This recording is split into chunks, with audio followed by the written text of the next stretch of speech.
Salam alaikum à tous. Salut chers amis, salut chers frères et sœurs. Bienvenue à notre page Al-Hayatul Abadiyatou.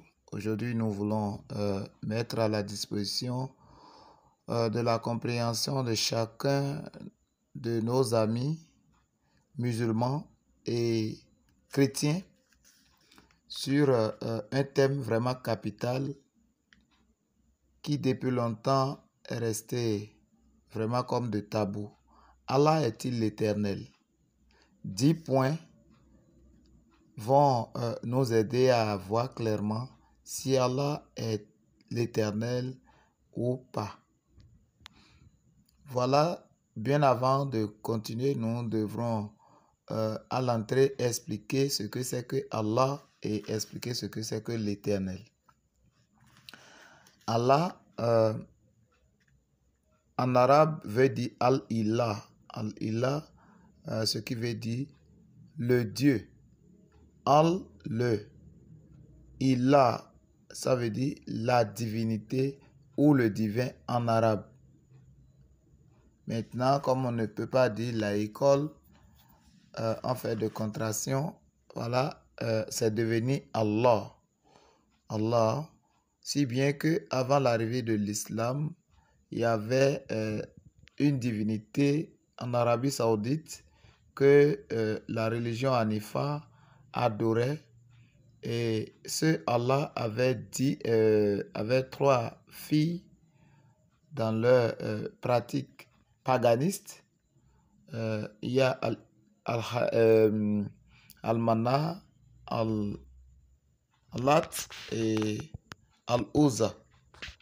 Voilà, ces trois divinités étaient vénérées plus en Arabie Saoudite. En plus, leur père qui s'appelait Allah et son vrai nom, Yubal. Voilà en ce qui concerne Allah. Maintenant, l'Éternel. L'Éternel, c'est « Je suis » Yahweh qui a été traduit par l'Éternel. C'est le nom que le Dieu Tout-Puissant qui a créé le ciel et la terre avait révélé à Moïse. Voilà, il disait « Je suis celui qui est, je suis ». Voilà, je suis, c'est le verbe être au présent. Et lorsque c'est au présent, cela veut dire que il était, il est et il sera. Si je dis par exemple, je mange du pain, cela veut dire je mangeais du pain, je mange du pain aujourd'hui. Demain, je mange du pain, je mangerai du pain. Voilà, je suis, ça veut dire c'est lui qui est. C'est celui qui est. Dieu Tout-Puissant, le Créateur du ciel et de la terre. Maintenant, nulle part, nous n'avons vu, ni dans le Coran, qui est censé être la parole de l'Éternel, ni dans les hadiths, où Allah subhanahu wa ta'ala a été appelé l'Éternel. Nulle part, vous n'allez pas le voir. Que ce soit en arabe, que ce soit dans d'autres langues, Éternel, Allah n'a pas porté ce nom. Allah a toujours été appelé Allah et point. Comme on l'a dit, Allah, ça veut dire le Dieu. Mais de quel Dieu il s'agit? Est-ce que c'est le Dieu des chrétiens ou c'est le Dieu des Arabes pré-islamiques? 10 points pour comprendre si Allah est l'Éternel. Le premier point, nous allons découvrir que Allah de l'islam se corrige lui-même. Sourate 2, verset 106. Voilà, sourate 2, le verset 106, Al-Baqarah, qui dit « Si nous abrogeons un verset quelconque ou que nous le fassions oublier, nous en apportons un meilleur ou un semblable. Ne sais-tu pas qu'Allah est omnipotent? » Allah subhanahu wa ta'ala peut dire le matin, il pleut.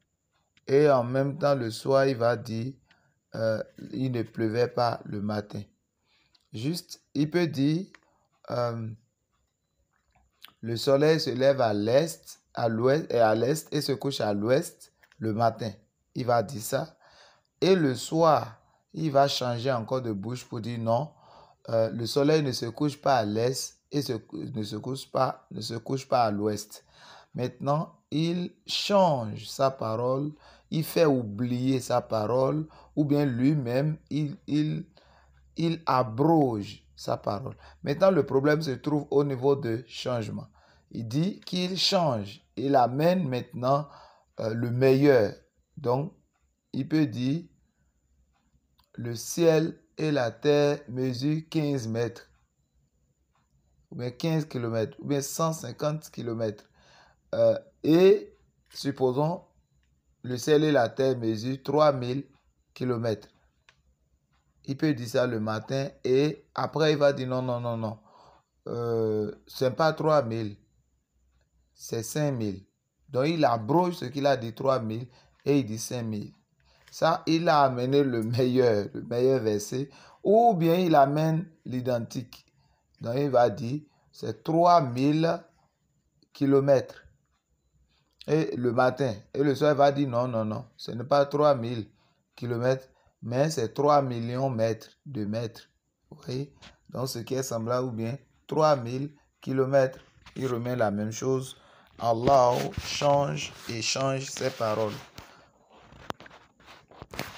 Je sais que les musulmans maîtrisent le verset de la Bible où Dieu dit « Je ne suis pas un homme pour changer ».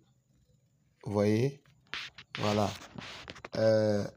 Donc Dieu, lui, ne va pas dire le matin le ciel et la terre, la distance mesure 3000 km et le soir, il va dire c'est 6000, non. Voilà, nous continuons le numéro 2. Allah subhanahu wa ta'ala ne peut pas compter. Il ne maîtrise pas, il tâtonne comme des hommes. Suivant, nous allons lire Sourate 37, le verset 147. Il s'agit de Jonas. Et nous allons commencer à partir de 146. Il dit, et nous fîmes pousser au-dessus de lui un plan de courge. Verset 147. Et l'envoyâmes. Il a envoyé Yunus. Ensuite, comme prophète, vers 100 000 hommes ou plus. Donc, Allah ne connaît pas le nombre exact de personnes à qui il a envoyé Yunus. Il dit vers 100 000 hommes ou plus. Ce n'est pas pour à l'avenir. À l'avenir, on peut dire, bon, c'est un peu flou. Allah ne sait pas si les gens vont venir ou bien nous. La chose est déjà passée. Et il ne connaît pas le nombre de personnes auxquelles il a envoyé Yunus, son serviteur. Notre Dieu est précis. Donc, voilà le deuxième point qui atteste que Allah subhanahu wa ta'ala n'est pas l'éternel Yahweh que les chrétiens adorent. Troisième point, si vous lisez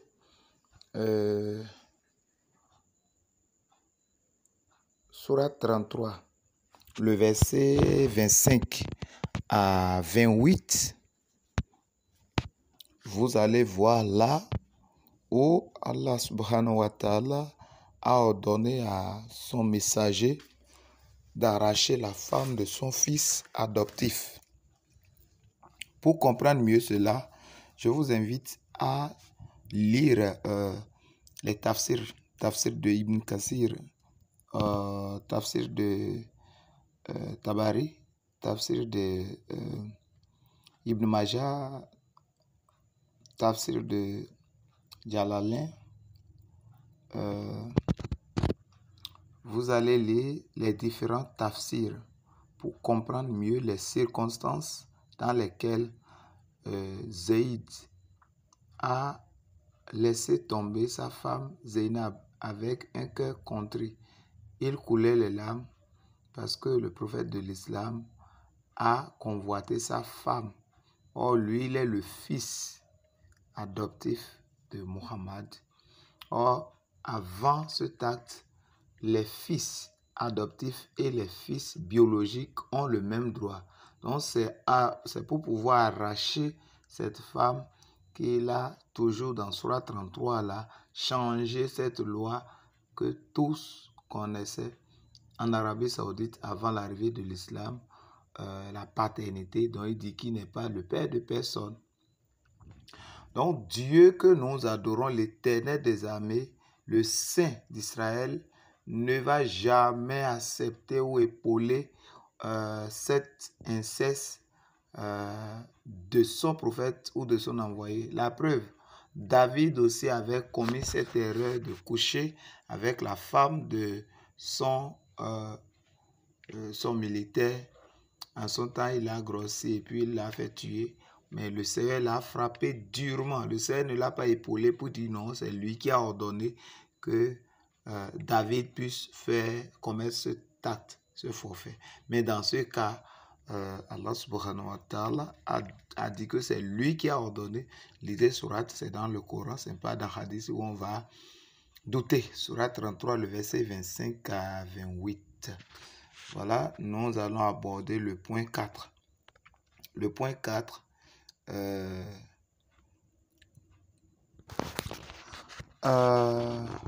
le point suivant, nous sommes au point 4, où Allah subhanahu wa ta'ala n'a pas la capacité de se venger lui-même. Il ne peut pas venger sa cause. Il est obligé de solliciter les croyants, ou du moins de les acheter. Nous lisons cela dans Sourate 9, le verset 111, qui dit ceci. Certes, Allah a acheté des croyants, leurs personnes et leurs biens en échange du paradis. Donc Allah vend son paradis. Oh là là. Ils combattent dans le sentier d'Allah. Ils tuent et ils se font tuer. C'est une prouesse authentique qu'il a prise sur lui-même dans la Torah, l'Évangile et le Coran. Et qui est plus fidèle qu'Allah à son engagement? Réjouissez-vous donc de l'échange que vous avez fait. Et c'est là le très grand succès. Nulle part dans l'Évangile, je ne sais pas quel Évangile ils parlent. Et on leur demande de nous montrer la librairie dans laquelle on peut trouver ces livres dont le Coran parle, parce que les musulmans d'aujourd'hui, ils veulent révolutionner l'islam parce que le livre les contredit, leur livre les contredit et ils n'arrivent pas à s'en sortir. Ils disent non, que ce n'est pas la Bible que les chrétiens gardent. On leur demande de nous montrer la librairie où on peut acheter ces livres dont le Coran parle. Et ils désertent le forum. Voilà, ici, on dit que Allah achète les croyants pour le défendre militairement, pour tuer les gens et pour qu'on les tue. Et lorsqu'on les tue, ils vont au paradis. Voilà, Allah lui-même n'a pas la capacité de se venger. Or, quand Adam avait péché dans le jardin d'Éden, il n'a pas demandé aux anges de tuer Adam ou de le décapiter, ou bien créer d'autres militaires pour les détruire. Non, lui-même a pris la situation en main. Même si vous lisez dans Deutéronome 32, le verset 35, on dit que l'Éternel, la vengeance est en l'Éternel. Voilà, mais là-bas, au lieu que l'Éternel venge ses croyants, mais c'est ces croyants qui se lèvent maintenant pour venger leur Dieu et leur prophète. C'est triste, c'est triste, c'est triste et triste. Si Allah subhanahu wa ta'ala n'a pas la capacité de se venger lui-même, ni venger son prophète bien-aimé, et c'est les croyants qui vont se lever pour le venger, cela prouve clairement que Allah n'a pas cette capacité. Parce que cela était passé avec Gédéon en temps Quand Gédéon avait détruit les idoles de la maison de son père, les féticheurs se sont levés pour le détruire, pour le tuer avec gourdin et autres. Ils venaient parce qu'ils ont appris que c'est Gédéon, parce que le papa de Gédéon était le responsable, le propriétaire de ces idoles. Et Dieu lui avait dit d'aller détruire ces idoles avant qu'il ne l'utilise. Mais pour le prophète de l'islam, ce n'est pas le cas. Lui, il est resté avec les idoles jusqu'à sa mort. Ça reste 2 ans pour qu'il puisse mourir. Pour qu'il puisse mourir, oui. C'est maintenant qu'il a demandé qu'il détruise les idoles. Or, chaque année, il va à la Mecque depuis qu'il a dit qu'il a reçu cette révélation. Donc, il fait le pèlerinage à la Mecque avec les idoles, les 360 idoles. Et comme ils sont arrivés pour tuer Gédéon, qu'est-ce que l'autre a dit? Le papa de Gédéon a dit. Le papa de Gédéon disait aux féticheurs, ah, non, laissez le garçon. Les fétiches aussi ont la capacité de se défendre. Si vraiment ces fétiches-là ont le pouvoir de se défendre, l'homme n'a pas besoin de venger les idoles, leur Dieu. Donc, ils n'ont qu'à laisser Dieu lui-même là. Si c'est le vrai Dieu, ils adorent en appelant ça dit les idoles, qu'ils appellent leur Dieu. Si ce Dieu a la capacité de se venger, il va se venger lui-même. C'est comme ça les idolâtres se sont retournés. S'il arrive que ici, lui n'a pas la capacité de se venger, mais c'est les croyants qui vont le venger, vous pouvez déjà conclure et tirer votre conclusion. Voilà, notre Dieu est le Dieu de vengeance qui venge non seulement sa cause, mais il venge la cause de ceux qui croient en lui. Voilà. Nous allons évoluer au point suivant. Allah subhanahu wa ta'ala, comme les musulmans ont l'habitude de le dire, de l'appeler, ne peut pas avoir d'enfant sans coucher avec une femme. Donc, pour Allah, il faut qu'il cherche une femme et qu'il couche avec lui avant d'avoir d'enfant. Or, notre Dieu n'est pas un Dieu qui soit incapable. Tout lui est possible. Il n'a pas besoin de coucher avec une femme avant d'avoir d'enfant. Nous lisons dans Sourate 6, le verset 101. Créateur des cieux et de la terre, comment aurait-il un enfant quand il n'a pas de compagne? C'est lui qui a tout créé et il est omniscient. Voilà la philosophie selon laquelle la philosophie que les musulmans, que l'islam met devant pour dire qu'Allah n'a pas d'enfant parce qu'il n'a pas engendré, il ne peut pas être engendré. Or, dans Psaume 2, le verset 7, nous lisons exactement ceci.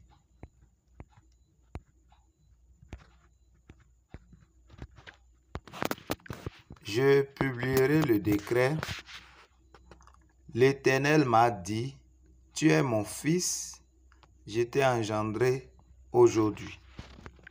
Et Dieu avait dit aussi concernant Jésus, voici mon fils bien-aimé en qui j'ai mis toute mon affection.